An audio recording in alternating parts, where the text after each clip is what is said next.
Pang tuition fees lang po kasi palapit na po yung age OJT namin, sir. Kahit konting pang dagdag lang po sana. Ganito gawin mo. I-record mo tong video natin. Sige po. Yes. I-record mo tong video natin. Yes po, wait po. Ito po. Yes po. Naka-record Ayan mo? po. Yes po, naka-record na po, Sir Leo. Oh, ito gawin mo. Pangalan mo? Eric Dayag? Eric Dayag po, Sir Leo. Pumunta ka sa bahay ni Mayor at Mayora. Ha? Yes po. Kay Ninong Intoy at kay Ninang Marilyn. Sige po. Sabihin mo, sinasabi ka mo ng inaanak mo na tulungan mo daw po ako. Kasi humingi ako ng tulong sa kanya. So, Ninong, Ninang, taga Peña Blanca yan, masyadong malayo.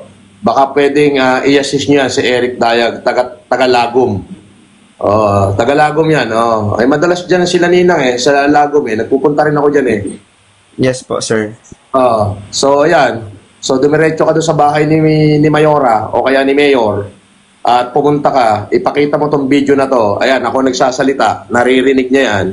Ninang, Yes po, sir. si Eric Dayag ay follower ko. Nagkataon lang na medyo malayo siya. Kaya ba maaari na kung yung pandagdag daw ng tuition niya ay baka maaaring pakibigyan nyo. Ninang, at maraming salamat po. Nagpapasalamat ako sa inyo. Okay na yan. Dumiretso ka na ron. Tapos, tama na yung record. Tama na. Bigyan mo sa akin yung number mo. Papadalang kita ng pamasahe round trip kasi medyo malayo yan Lagom doon sa bahay. Sa bayan. Yes.